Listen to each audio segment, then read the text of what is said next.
જય લગજણી મિત્રો, ફરી એકવાર સ્વાગત છે તમારું આપણા એક નવા વિડીયોમાં. અને આજે આપણે તળાજાથી પીપલના ગામે આવેલા છીએ. પીપલના ગામની અંદર બે દંપતી રહે છે, બંને અપંગ છે. અને એ પરિવાર માટે આપણે નોંધારાનો આધારે ચેરિટેબલ ટ્રસ્ટ અને અલગધણી આશ્રમ રામા મંડળ દ્વારા આપણે ગ્રુપનું 13મું મકાનનું કામ શરૂ કરી રહ્યા છીએ. વિડીયોમાં તમે જોઈ શકતા હશો આ પરિવારની ઘરની પરિસ્થિતિ કેવી છે અને આ પતિ પત્ની જે રીતે હાલે ચાલે છે એ પણ તમે જોઈ શકતા હશો.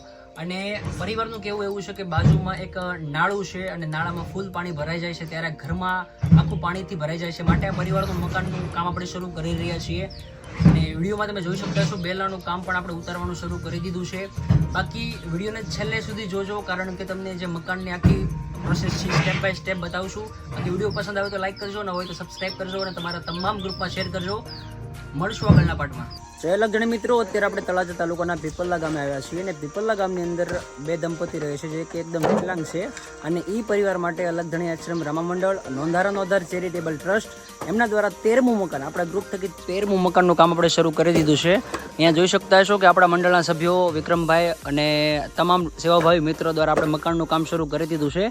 અહીંયા પહેલાં મકાન આખું હતું એ આપણે પાડીને અહીંથી નવું મકાન બનાવવાનું શરૂ કરી દીધું છે. તો વિડીયોમાં છેલ્લે સુધી બના રહેજો. વિડીયો પસંદ આવે તો લાઈક કરજો, ન હોય તો સબસ્ક્રાઈબ કરજો અને તમારા તમામ ગ્રુપમાં શેર કરજો, કારણ કે અલગધણી આશ્રમ રામા મંડળ અને નોંધારાનો આધાર ચેરિટેબલ ટ્રસ્ટ દ્વારા સેવાકીય વિડીયો આપણી ચેનલ ઉપર મળતા રહેશે. જે મકાન છે નીચે પાડી દીધું છે અને બેલા છે પણ તમે જોઈ શકતા છો સાઈડમાં આપણે ગોઠવી દીધા છે. અને નીચે એકદમ હાવે હવા આગળ ચોખ્ખું કરીને પછી પાયા ગાળવાના છે. અને આજે આપણે પાયા છાપીને મકાનનું મુહૂર્ત કરી નાખવાનું છે.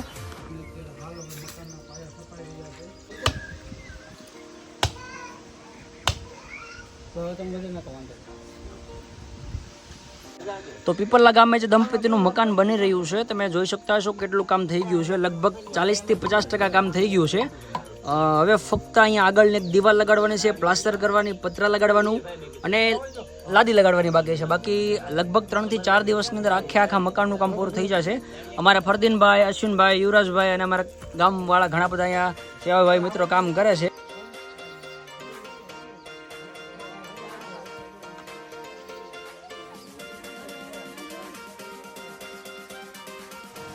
તો આપણું જે પીપળાવાળું મકાન છે 13મું મકાન, એ મકાનનું કામ તમે જોઈ શકતા હશો એકદમ પૂરું થઈ ગયું છે.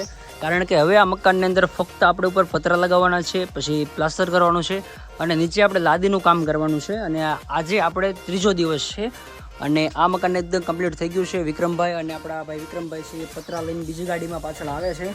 બાકી વિડીયો પસંદ આવે તો લાઈક કરજો, તમામ ગ્રુપમાં શેર કરજો.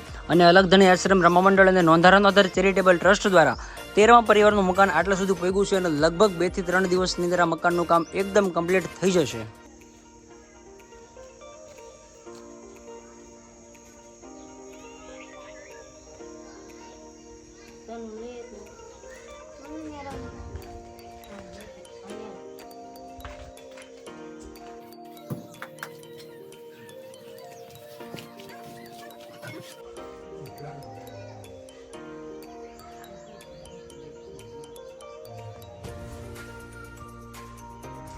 તો મિત્રો આપણું જે 13મા પરિવારનું મકાન હતું એ મકાનનું કામ હાવ કમ્પ્લીટ થઈ ગયું છે. બાકી વિડીયોમાં તમે જોઈ શકતા છો અહીં રૂમ પણ તૈયાર થઈ ગઈ છે, લાદી પ્લાસ્ટર પણ થઈ ગયું છે અને બેન પણ નીચે બેઠા છે. બાકી રૂમની અંદર જઈને તમને બતાવું કઈ રીતની રૂમ છે.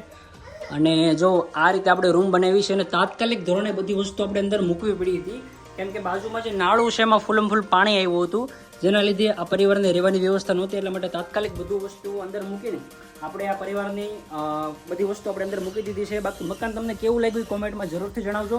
અને અલગધણી આશ્રમ રામા મંડળ અને નોંધારાનો આધાર ચેરિટેબલ ટ્રસ્ટ દ્વારા આવી સેવાકીય પ્રવૃત્તિના વિડીયો આપણી ચેનલ પર મળતા રહેશે. તો ચેનલને પણ સબસ્ક્રાઈબ કરજો. અને આગળ આપણે જો ટોયલેટ બાથરૂમની પણ વ્યવસ્થા કરી દીધી છે.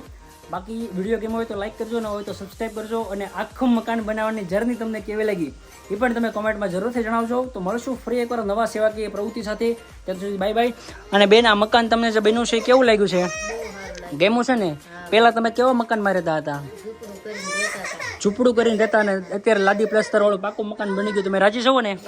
તો અમારા દર્શક મિત્રોને કહો કે ભાઈ આવો નવો સાથ અને સહકાર આપતા રહી. તો બસ મળશું ફરી એકવાર નવા વિડીયો સાથે. ત્યાં સુધી બાય બાય.